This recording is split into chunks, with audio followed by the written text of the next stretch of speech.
This is 5 on 20 News with Phyllis James coming to you live from our studio in downtown Tucson. It's Monday, June 26th. Let's talk local headlines. After issuing an emergency call because the state is on fire, Governor Doug Ducey got busy this weekend, meeting with the Koch brothers, who held a strategy meeting this weekend in Colorado Springs. The meeting was attended by Ducey and Arizona Senator Jeff Flake. The major agenda item was the Republicans' health care plan, which the Koch brothers oppose. They say that the bill doesn't go far enough to cut people from the Medicare rolls and that it only puts a Band-Aid on the problem. The recently released Republican Obamacare replacement bill was criticized and going too far in cutting Medicare. It's also been called a tax cut for the rich in disguise, as high-income earners would benefit most from the bill. But for the Koch brothers, this isn't enough. The brothers are known for using their money to finance a complex web of lobbying groups and think tanks that significantly impact federal policy. The brothers said that they plan to spend $400 million in the 2018 election to make sure that conservatives are elected to Congress. They said lawmakers who continue to push the watered-down health care bill will pay the price in the next election. Along with federal elections, the Koch brothers have moved more aggressively towards state-level elections, contributing millions in funding during Ducey's run for governor. A group of Arizona lawmakers are making an effort to control the soaring costs of police and fire pensions. The new committee was announced by House Speaker J.D. Messner, who says that the state could have to declare bankruptcy if the problem isn't solved soon. The move comes a year after 70% of voters approved the plan to balance the pension system and return it to solvency for the first time in 20 years. It took so long because the Arizona Constitution bans cuts to these pensions, so lawmakers had to instead provide new hires with lower cost pensions. They also changed how current costs of living increases are calculated so that pensions would rise more slowly. There are 230 cities, towns, and counties in the state's retirement system called Public Safety Personnel Retirement, PSPRS. Employers have seen contribution rates rise to an average 52% of each employer's salary levels. This is because their retirement plans continues to post weak returns well below expectations on the stock market. Cities, towns, and counties have had to fill in the hole left by the weak returns. This is especially true in cities like Bisbee, where the city is paying 134% of an officer's salary in pension costs. Phoenix is also struggling as the city council is requesting permission to pay off $2.4 billion in debt over 30 years instead of 20 in order to pay pension costs. As of June 30th, PSPRS members are owed $14.5 billion. However, the PSPRS only has $6.4 billion in assets. Maybe the president can bail us out with the hotel money. This morning, Tucson Electric Power held a public comment hearing at the State Office building on Congress. The session came ahead of planned hearings on a proposed rate change by TEP, which aims to approve new rates for rooftop solar customers. The new rates would cut credits for excess solar production and add monthly charges based on time of use, adding up to about $8.50 for the average household.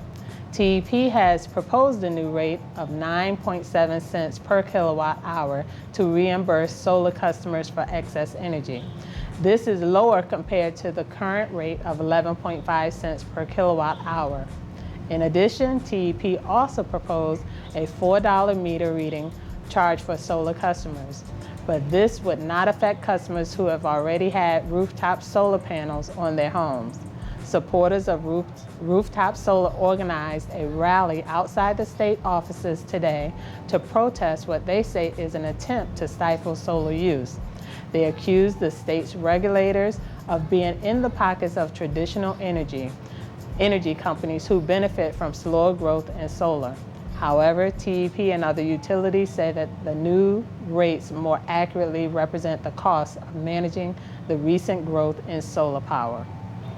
On Friday, Governor Doug Ducey issued a state of emergency in Arizona due to the 12 forest fires that have raged across the state since April. As part of the order, Ducey directed additional resources to be made available for wildfire suppression. The state of emergency will last until additional funds are made available when the next fiscal year begins on July 1st. It authorizes $200,000 in emergency funds and requests the State Emergency Council to provide additional resources as needed for the Arizona Department of Forestry and Fire Management. The Southern Arizona Rescue Association, or SARA, is looking for volunteers to help Pima County with searches for people caught out during the heat wave. SARA has responded to 66 calls this year, but the number is expected to rise because of the high temperatures. The all-volunteer group helps the Pima County Sheriff's Department with searches, carrying sometimes up to 30 pounds of equipment on their backs. Last year, SARA said that it had a record year with over 140 calls. The organization said it normally handles about 100 calls per year. If you're interested, you'll have to go through over 100 hours of training to prepare for the rescues and extreme temperatures, which includes a mandatory hike in the middle of summer. If this still sounds fun for you, then there's a mandatory orientation meeting on Tuesday, July 18th from 7 p.m. to 9 p.m. at the Sarah House at 5990 North Sabina Canyon Road. The first mandatory hike will be held on August 12th for all candidates. And now in international and national news. Secretary of Education Betsy DeVos has named a CEO of a private student loan company to lead the Office of Federal Student Aid. Wayne A. Johnson, who runs Reunion Financial Services Corporation, will take over former Director James Runcie, who abruptly resigned last month. Rumsey wrote in a letter that he couldn't continue leading the agency in good conscience because of the risks associated with the current environment at the Department of Education. He is referring to DeVos' support for private schools and voucher programs, which many said puts public education in danger. Johnson takes over an agency that's in charge of administering $1.4 trillion in outstanding student loans from 42 million borrowers. Johnson has still not officially resigned from his CEO spot, but the Education Department said that he will separate from the company if he ends up joining the federal agency. An oil tanker exploded in Pakistan, killing 150 on Sunday in the city of Amirpur East. The tragedy began when the tanker crashed, causing villagers to rush it and try to take fuel. It was then when the tanker exploded when it caught fire. Initially, the tanker blew a tire when taking a sharp bend in the road. The fire was caused by a passerby lighting a cigarette. Prime Minister Nawaz Sharif cut short a visit to London as a result of the news. Army helicopters were dispatched to the scene to take casualties to the hospital. According to the Pakistani military, sources say that the tanker was transporting 5,500 gallons of fuel from Karachi to Lahore, along with villagers trying to take the fuel in pots. They also called relatives to the scene, adding to the casualties. Traffic police tried to keep the crowds away, but people, including women and children, continued to collect fuel before the fire began. A recent report by the Associated Press found that partisan gerrymandering may have benefited Republicans in the last election. The analysis found 4 times as many states with Republican-dominated House or Assembly districts than Democratic ones. In the 24 most populated states, Republicans had 3 times as many majority House districts. These included states such as Michigan, North Carolina, Pennsylvania, Wisconsin, Florida, and Virginia, who were all battleground states in the last election. They also found that Republicans won as many as 22 additional House seats over what would have been expected based on the average vote share compared to other congressional districts. According to the report, this likely helped the GOP to reach a majority in the 2016 election. The authors say that even if Democrats came out in large numbers, their chances were still hindered by the gerrymandering. They found that Democrats in some districts in Michigan had a 1 in 16,000 probability that it happened by chance.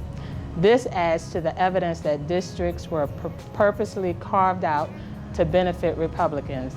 The U.S. Supreme Court will take up a case this year that concerns gerrymandering in Wisconsin. Former New York City Mayor Michael Bloomberg announced a $17 million contest for U.S. cities to bypass policymaking in Washington and develop their own solutions. 35 cities will win $100,000, while 4 other cities will get $1 million, with the grand prize being $5 million for the winning city. Cities are invited to submit plans to tackle such issues as climate change, opioids, and gun control. The announcement comes at a time when many cities are disappointed with the directives coming from Washington, particularly the Trump administration's decision to exit the Paris Climate Agreement. This was 5 on 20 News with Phyllis James, and I'll see you next week. Thank you.